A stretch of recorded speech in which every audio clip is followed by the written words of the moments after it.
Actually, it's pretty smart. You have on your Instagram profile that it's 18 plus content. I'm also working on something I can't talk right now.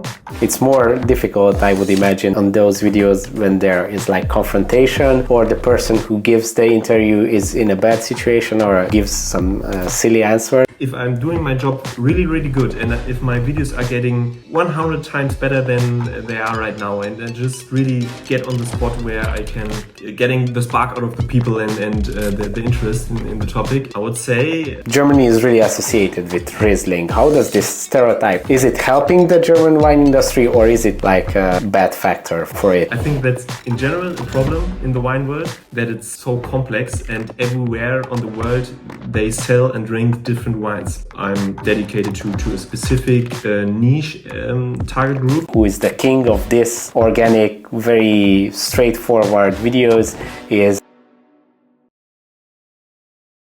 Hello everyone, this is the Zoparpad podcast and today my guest is Johannes Quernheim. He is one of the most famous German wine influencers. He is all over Instagram, TikTok and also YouTube. He produces very interesting, educational and also entertaining content about wine, talks to professionals, winemakers and just shares his passion about wine all over the internet. Welcome Johannes, thank you for joining. Thank you so much for having me. I'm glad to be here and looking forward to a nice conversation. Yeah, I'm excited about it.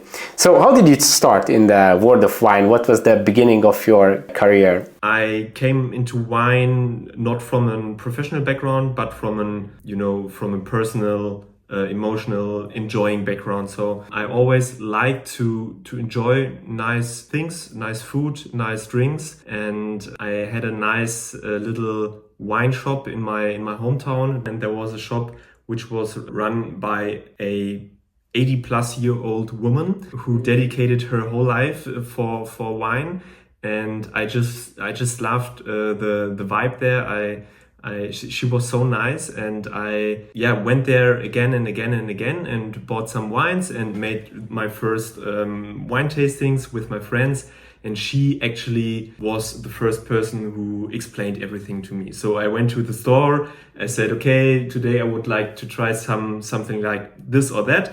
And then I had some questions, and then I probably always was like 2 hours plus in the store, and we just talked, and it really was just fascinating and heartwarming, and that was the beginning of my fascination of wine. As I said, professional wise, I did some other things, but then three years ago, I was at the point where I thought I really love to open up the wine world a little bit and to make it more accessible to everyone, so that everyone has the chance to enjoy high quality wine and to understand it a little bit. And I thought, okay, a lot of people have some experience in the wine world where they are scared to say something wrong or to ask a wrong or a dumb question. And I thought I want to change that, and I started making videos about wine, and now I'm here. Wow, that's fascinating. The old lady sharing these stories about wine inspired you to do the same thing. So how was the change when you decided that this is what you would like to do and try to inspire people and open up the wine world? How was that changing period? It was a long process actually. So for me personally, I like to learn about new things about my hobbies on social media, on YouTube, on Instagram and co. So if there's something new I want to read myself, work myself in, then I check on YouTube, is there a nice creator who creating nice videos about it? And in the wine topic, there haven't been so much content creators, and I was just like, okay, there's kind of like an empty spot. So I saw the chance there to do that, and then the job I did before was in marketing, and it was especially on B2B personal branding on LinkedIn, which was a pretty specific topic, but actually I was responsible for our client projects, and actually we did the same thing with our customers or clients, because they had their topic. For example, they were in construction, and then we created a personal brand strategy and content for them to grow an audience for their topic on LinkedIn.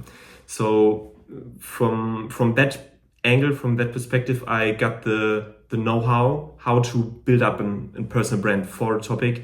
And these two components got together, and then I thought, okay, I have to try it. So you just quit your job and started producing wine content? Yeah, right. So that was also something I think which is not so normal, because I started from scratch. I quit and then I started, because I tried to start before, so beside the job, but it was very intense jobs, and I worked very much there. And in the end, it was always the case that the job had a priority. So I couldn't produce in the frequency and in the quality I wanted to do it. So I said, okay, I have to either that or that. And then I gave it a chance. That's a brave decision to make, to jump even without starting. I think this is also a similarity. Before we started recording, we said that we had some similarities in our setup and the situation. I kind of had the same experience recently. I just quit my job for doing this. Nice. And some other stuff this summer, so a few months ago. So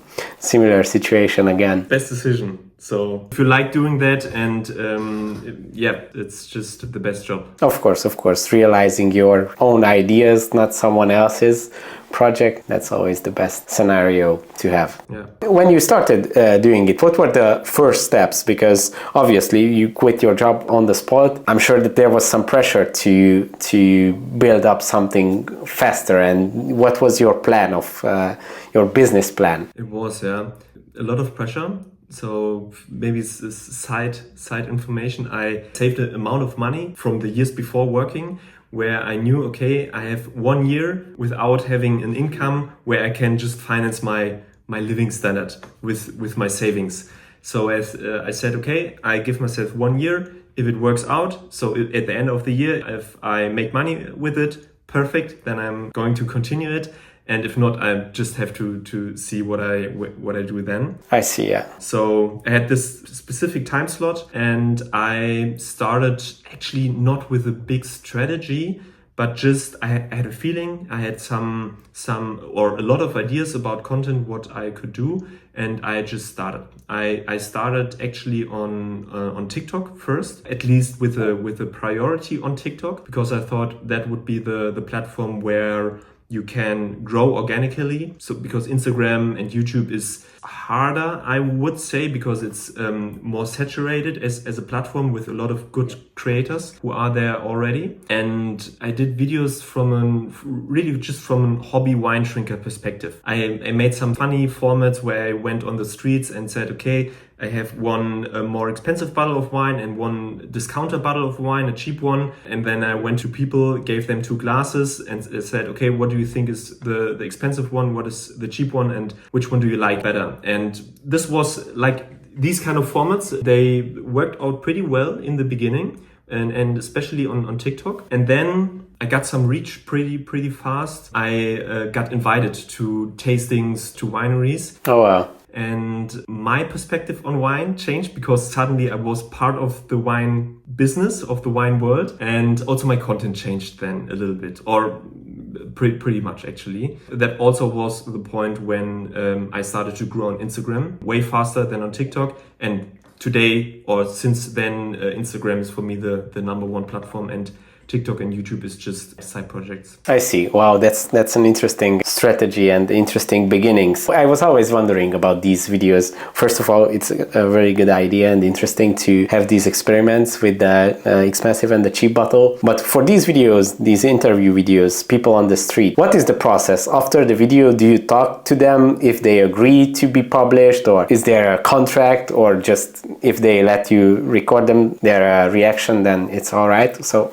how is it? That was in the first weeks and month, and I didn't make a big thing out of it. I just went up to people, talked to them if they would be interested to be in the video. And then I think at the end of the video, I asked them, is it okay if I use it for the video? This part I cut out, so I don't have it in the video I upload, but this was for me a little bit like the security that it's okay for them. Yeah, a confirmation. And if someone came up and would have said, okay, I don't want it, I don't know, for some reason, then I would have deleted it. that wasn't like a big invest for me, you know. Yeah, I see. I mean, probably it's easier in this kind of content when it's like a kind reaction or interaction. It's more difficult, I would imagine, on those videos when there is like confrontation, or the person who gives the interview is in a bad situation or gives some silly answers. Yeah, right. Then in those cases, I would imagine that it's like a point of conflict probably, but it's for them to figure out. So when was this? You said that this was like this 1 year period. When did this happen? Did this 1 year period already pass? Yeah.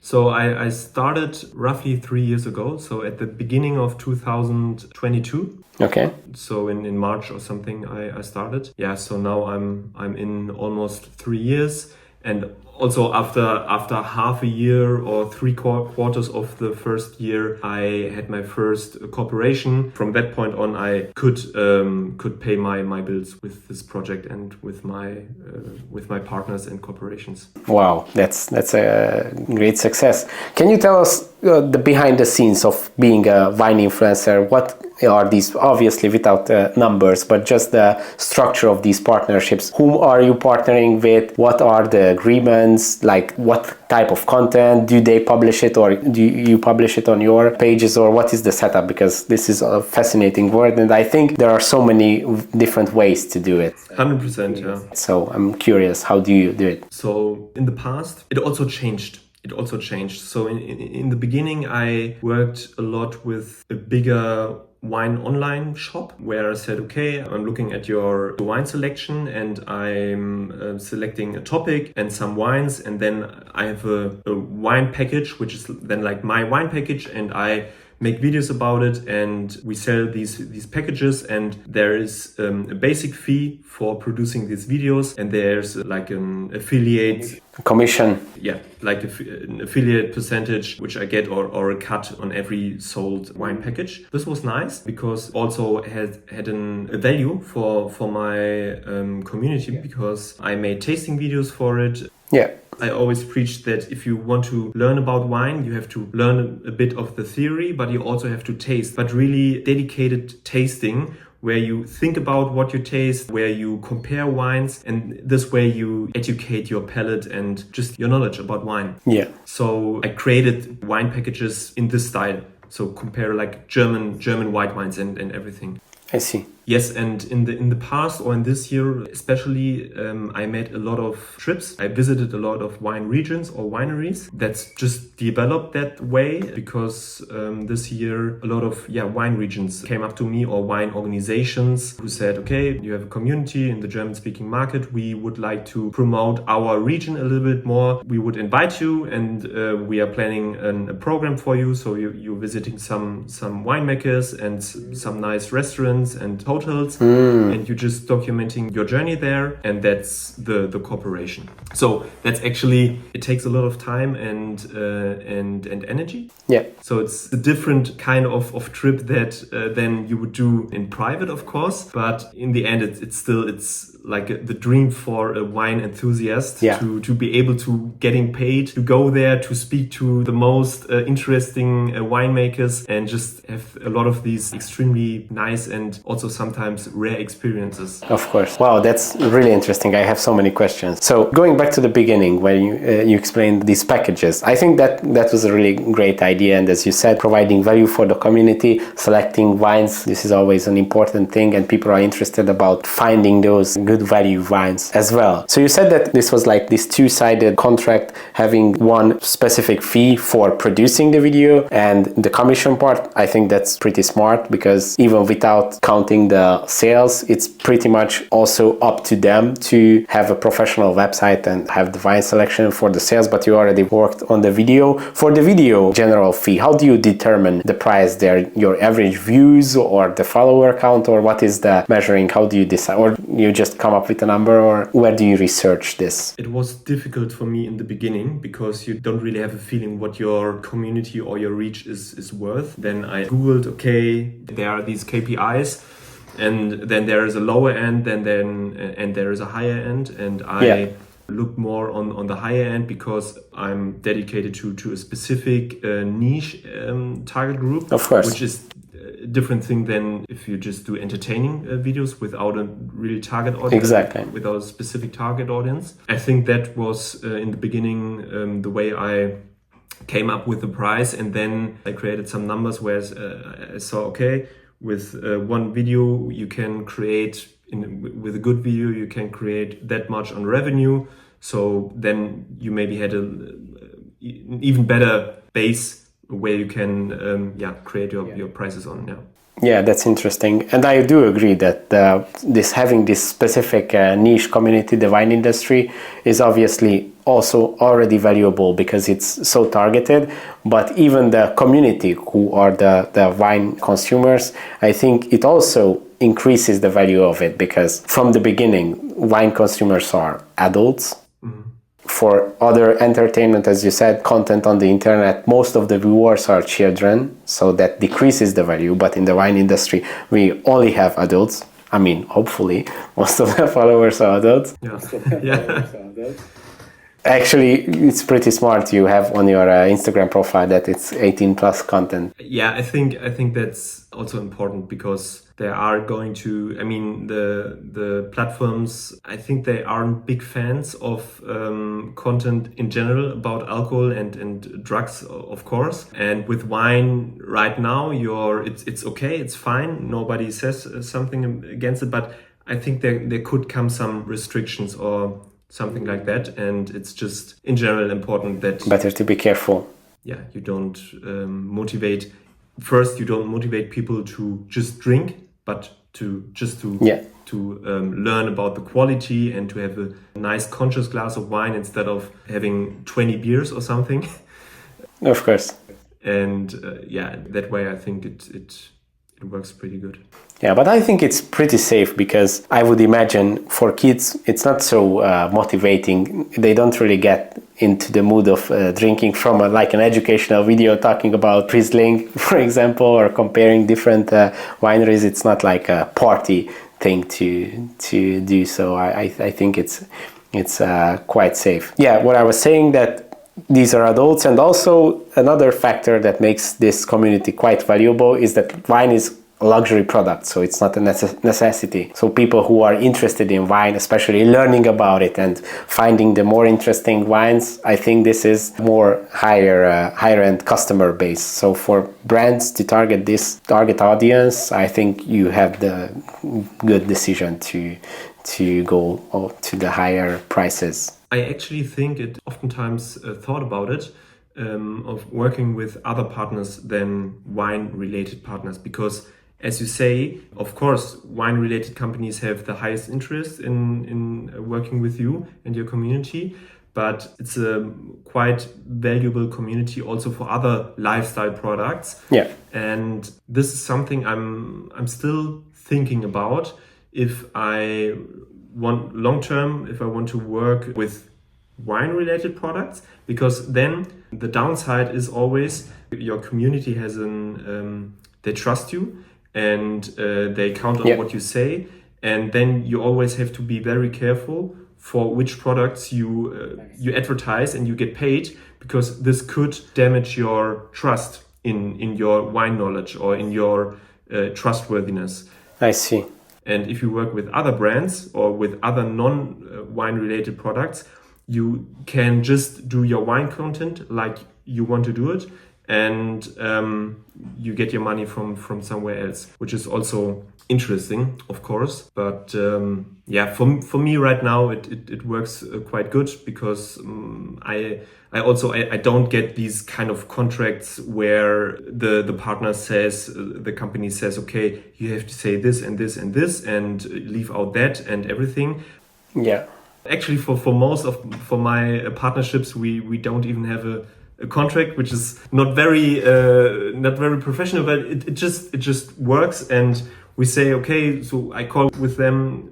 Most of the time, I'm the first influencer they work with, so I explain how it works. We talk about what kind of topics they would like to highlight, and then we're making a nice story. In the end of every cooperation, there is a nice video or in general, nice content for my community, which has a value in itself. And that is good thing, I think. Yeah. Yeah, I think if you can balance these things to provide value both to the viewers and to the brand, that's the best thing. And if it doesn't influence too much what you say in the video, you can express your true opinion, then that's great. But I also think that it's a great idea and worth thinking about working with brands outside the wine industry as well, but not too unrelated, because I think that would be a bit weird, for example, to, I don't know, advertise a shampoo.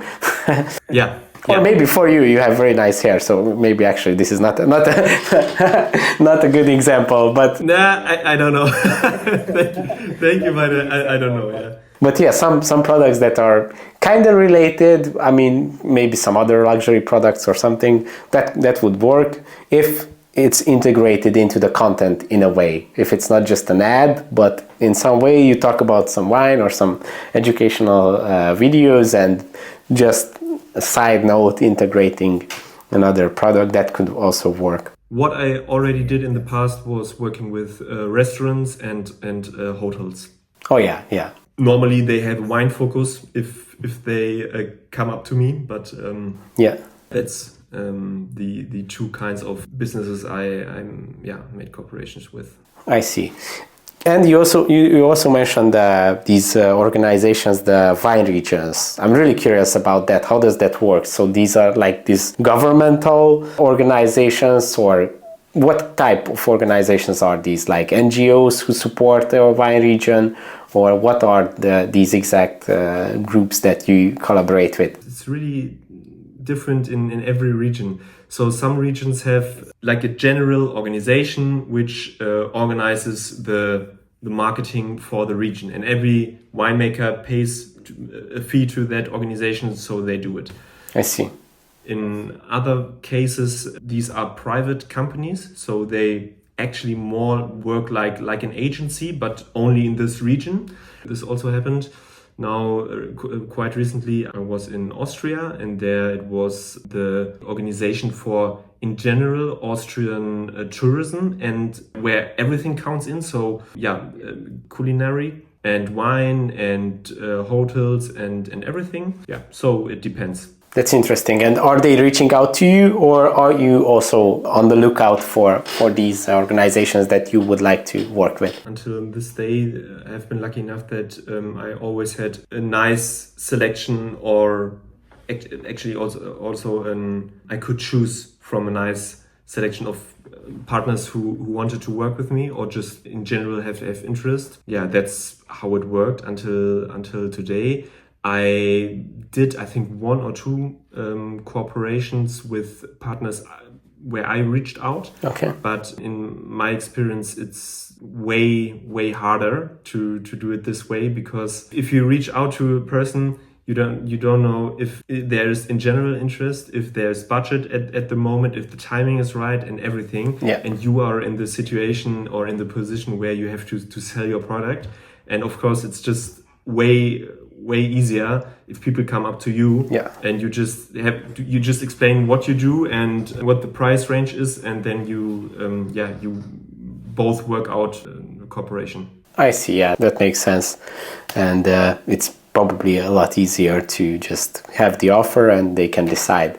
What do you think? How does the fact that your content is in German language affect this? Are people more interested in your content because maybe it's even more targeted to the German wine lover, wine drinker community, or how does that affect it? I think it depends. So for me, I would say it's a big plus, because agencies and organizations, they, in my experience, they want to target one specific also location or room, you know? Okay. Because, I don't know, maybe speaking about Austria, maybe they export a lot to Germany, but nothing, just hypothetically, nothing to the US. So it's interesting for them that I only reach the German-speaking market. Exactly. And there isn't so much going on beside of that. I think for very big brands, they don't care that you're not targeted on one country. Yeah. So I think it depends on the partner. But wine, I would say wine is in general kind of local product, because you always have the problem, even in Germany, you have the problem. You might find the perfect wine for the perfect price, and it's just the best you ever found. And then your community asks you, okay, where can I buy it? And you say, okay, you can't buy it because it's only in my store here in Hamburg, or it's just on my when I visited to that winemaker, he opened up this bottle, but it's just not for sale.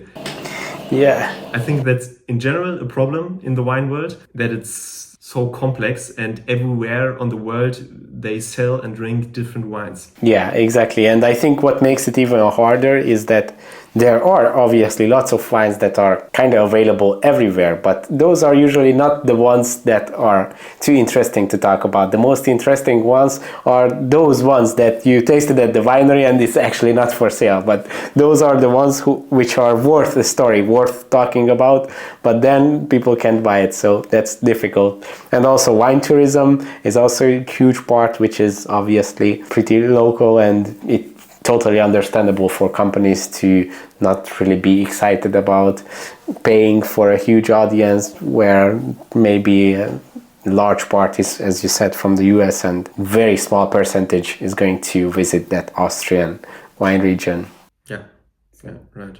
So that makes sense. So you are not even planning to switch, because you speak English quite well. So before we discussed, I was thinking about that. Why are you not communicating in English? But as you said, this makes sense. So you are not planning to switch. I don't know. I mean,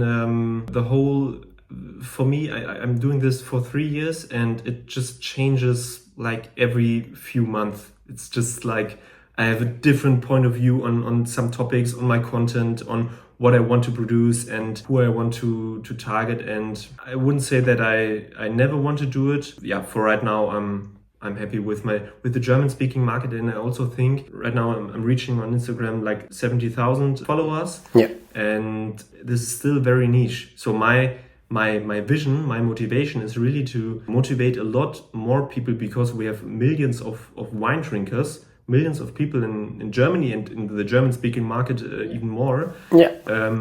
Of people who like to drink wine and regularly drink wine, but just 99% of them don't really think about what they are drinking. Yeah. That's why I have the ambition to just first of all grow in the German-speaking market way more, and then maybe someday focus on the international market. Yeah. I see, that's interesting. Just as a wild guess, what would you guess? What is the potential German wine community that you could reach as an ideal target? I don't know, but nobody, no magazine or anything is I would say reaching more than 200,000 or something subscribers, followers, or anything like that. So right now the community is just that big. Yeah. So I would say, if I'm doing my job really, really good, and if my videos are getting 100 times better than they are right now, and I just really get on the spot where I can getting the spark out of the people and the interest in the topic, I would say 1 million people in the German-speaking market.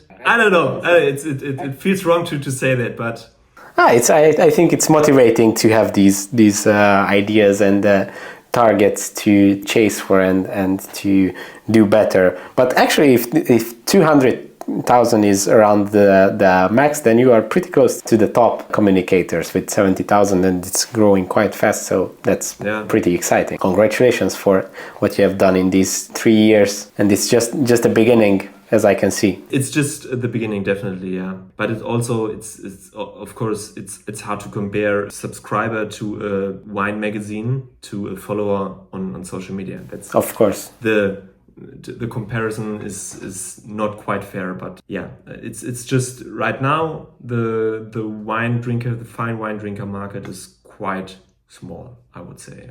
Yeah, but it's up to us to produce quality content and share these ideas to grow it. So it shouldn't be demotivating the current state, but it should be actually a motivation to improve this and grow it. I actually think that social media is the perfect way to get new people into wine. So I experienced myself also in this year that it's quite hard to really go deep into the topic on, especially on Instagram or in this short form content, where you just have 60 seconds, 90 seconds to explain one topic. Because if you really want to explain the theoretical basis of wine, you need more time, and it's just not that thrilling to for social media. So the videos don't get they don't perform as well as other videos. So I realized social media is really the platform to get new people in the business, and that's the content I did before, or I do until today, but I want to do it more from now on, because I really have almost every day people write me or come up to me if they meet me somewhere and say, you're the reason I started drinking fine wine. I visited this winery you had in your video, and that's so fascinating. How did that work? And that's really for me the proof that with social media you can make this target group bigger. You don't have to split up the target group there is right now, or the wine community. You can just grow. Yeah. Well, that must be very exciting to have these feedbacks. So you said that your content and strategy changes quite a lot. What is your way of your creative process right now? How do you plan and start creating? The process itself, it doesn't change so much. I work with Asana, so some kind of project management tool, where I have all my client projects I organize there, and I have a content board there where I just put in all my ideas. So ideas normally don't come when I sit down on the desk and I say, okay, now I'm thinking about video ideas. Yeah. It's also one way, but the best idea normally come just in conversations or in some strange situations in your day-to-day life. And then I just put them down there.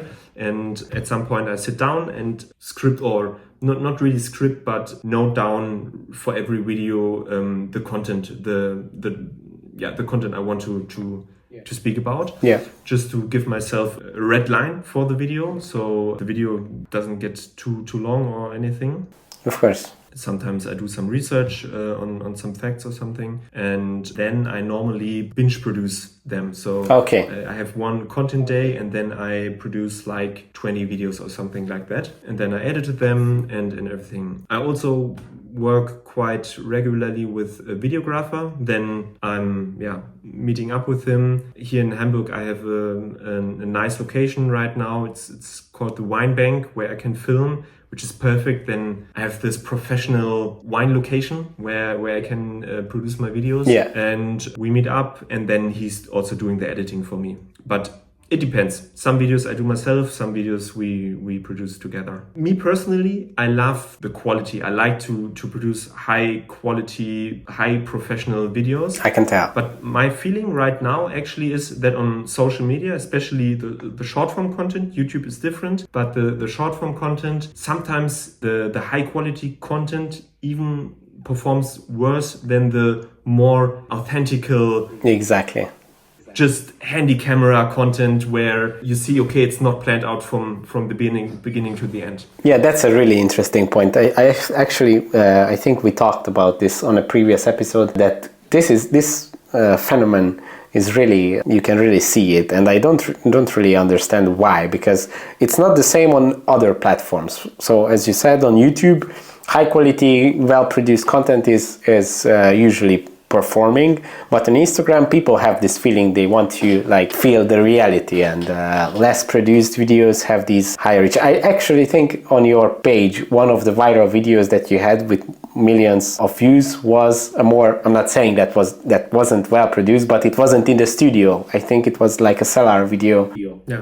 So that's interesting, and it puts us in this strange situation where we want to develop the quality and come up with these special ideas. I usually get carried away with animations. I love to animate and show people the maps and everything, and I also see that sometimes it's too much and people just want to see a simple wine tasting or sharing some ideas. I think who is right now in the wine community, who is the king of this organic, very straightforward videos, is Maximilian Riedel. Mm-hmm. Whose page is fantastic, and his videos are so, I don't even understand how they are so like fascinating. When I start watching, I always binge watch his Instagram page, and it's not even edited, nothing, just his personality shines through the video and he's talking. So I think for me, he is an inspiration for this kind of approach. 100%. I have one but there. He's living an extremely extravagant life. Yeah. Which is so interesting in itself. I mean, he's opening up on a Wednesday evening. He's opening up for Chateau Petrus or something like that from the 80s, and that's just like, for me, I always watch the videos and I'm like, how? That's just not normal. A pretty good example, what I would throw in there as well, is Cookie's Wine World or Cookie's World of Wine. Yeah. She's doing this kind of content where she just, it feels like you're on FaceTime with her. She just exactly puts up her phone and she just talks into it. At least it seems like it. And this works out pretty well. So she's exploded in the past month and years. Yeah, I do agree. I also really like her content. It feels like the videos that you get from your friends. When your friend is excited about something and he sends you a video, it's the same style. But with Riedel also, that's true that it's not really easy to replicate his style because he has...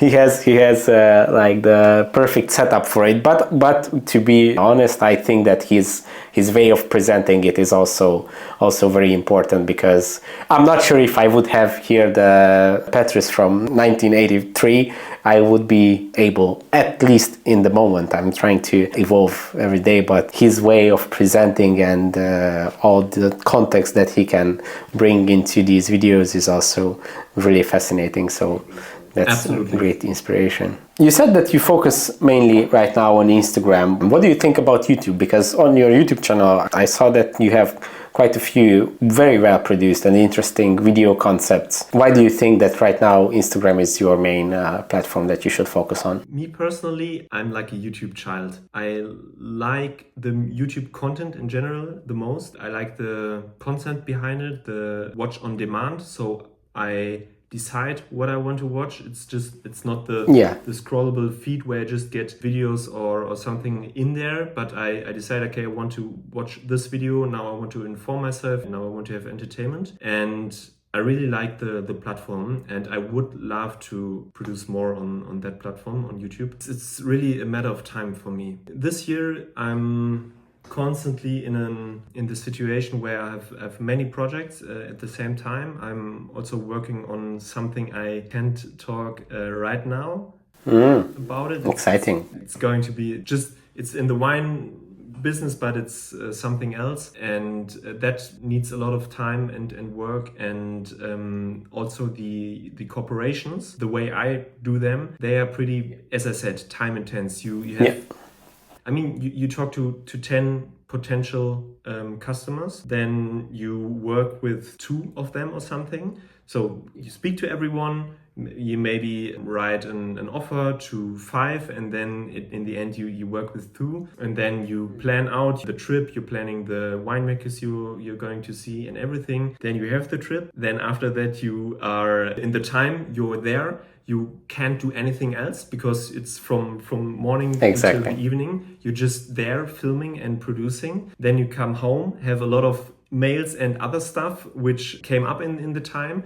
And you also have this huge amount of content you have to edit. And so I love it. I love the work, but it's very time consuming. And it's just, for me, it's extremely hard to produce YouTube content without having a full-time videographer with me who's doing the work with me. That's interesting. So it's not like a decision of preference, but like a time issue. Because as you described at the beginning, I totally agree with everything. I am in the same situation. On the consumer side, I prefer YouTube and consuming targeted videos, educational videos. And that's why I was asking that I would see that would also make sense. But now I do understand. On the brand side, I'm curious, how do the brands take this? Do they prefer Instagram advertisement, or are they open to multiple platforms, or are you even including them in the partnership? Maybe you post them on your TikTok as well, or how do the platforms affect these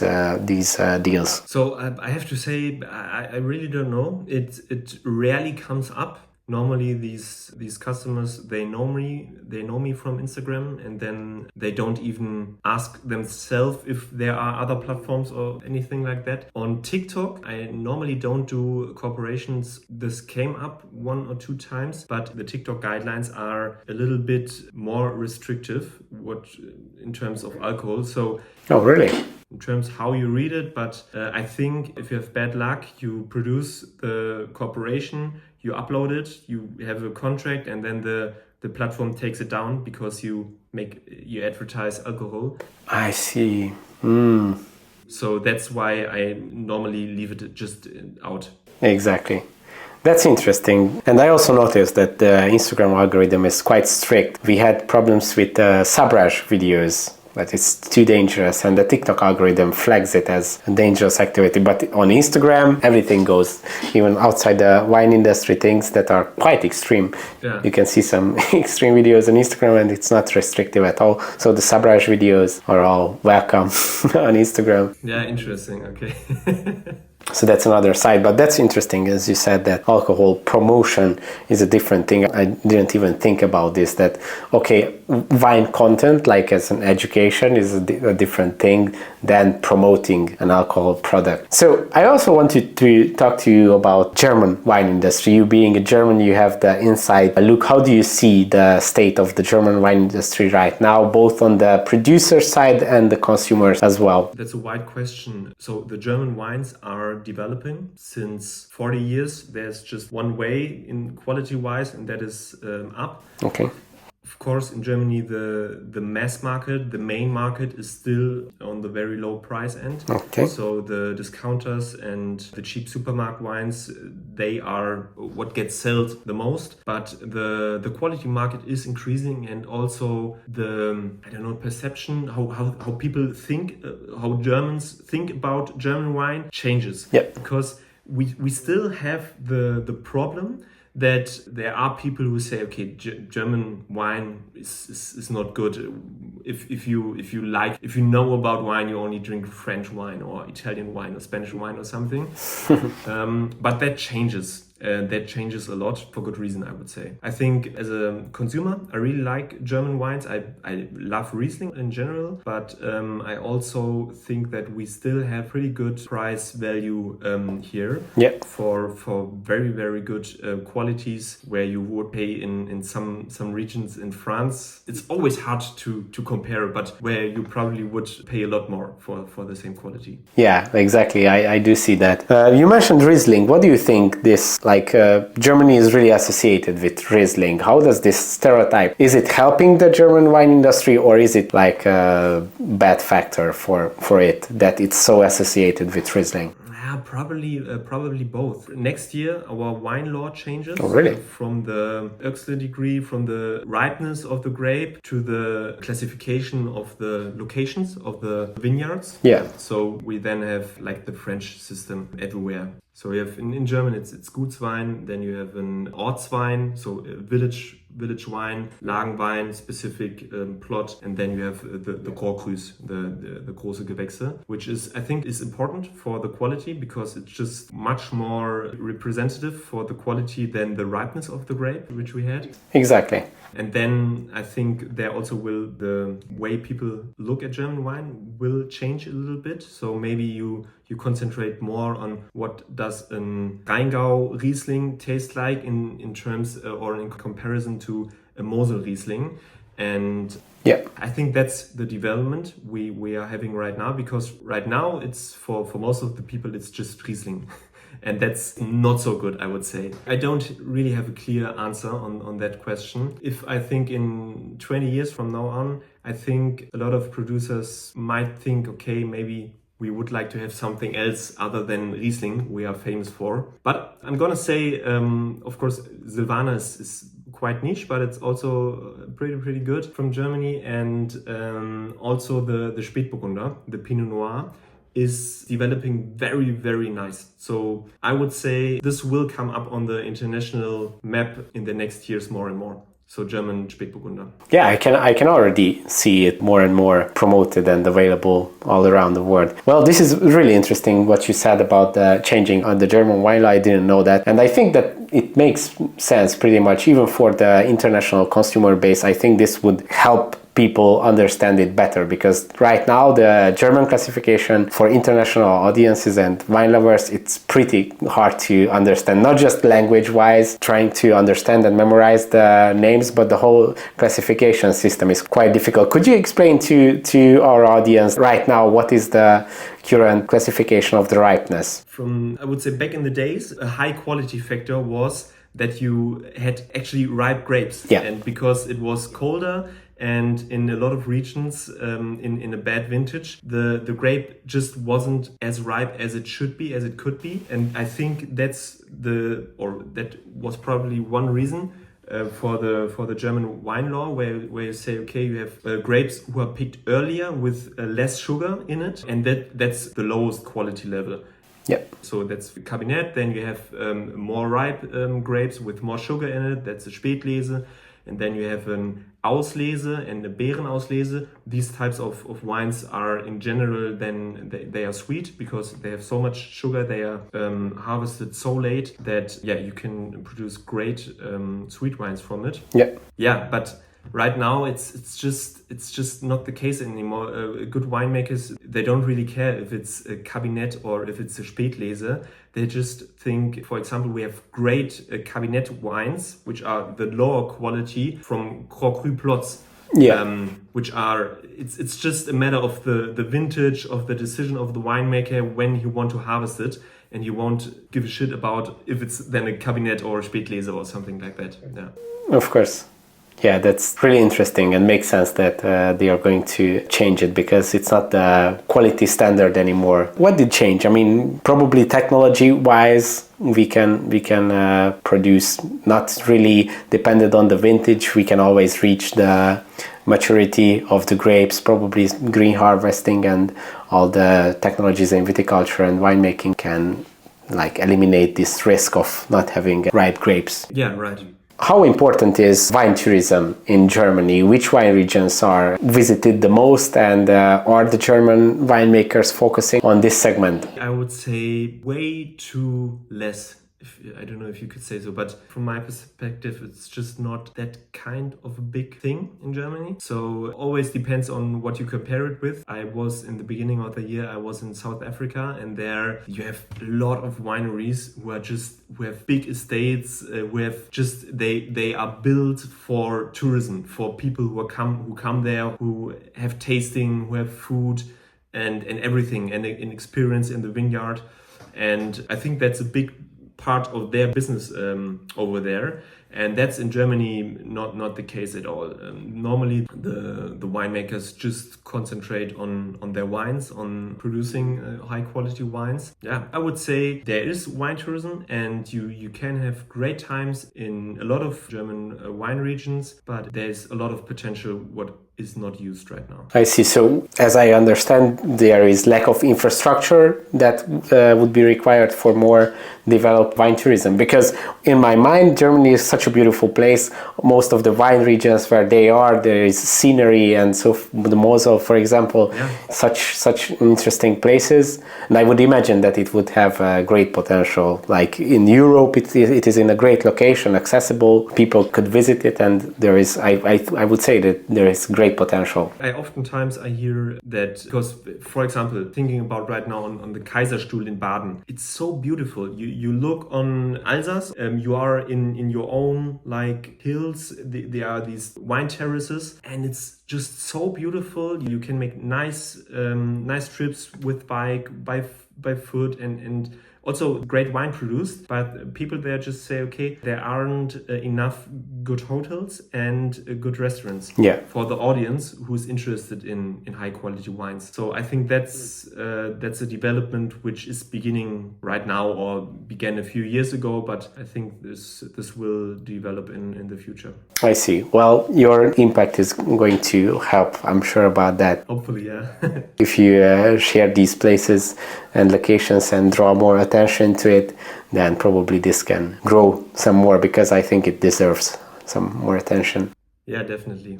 Well, Johannes, it was really interesting conversation. I really enjoyed it, and I think it was valuable for our viewers as well. Thank you for doing it. Thank you so much, Apat.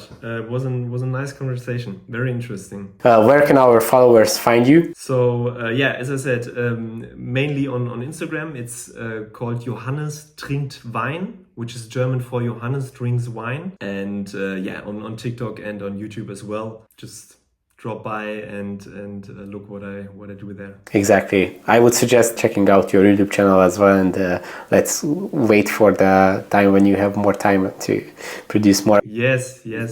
And for the non-German speaking audience, I would recommend turning on captions on YouTube, and you can understand. For researching for this video, I exported the transcripts from a lot of your videos and translated the transcript with ChatGPT, and I could understand everything. So interesting, nice.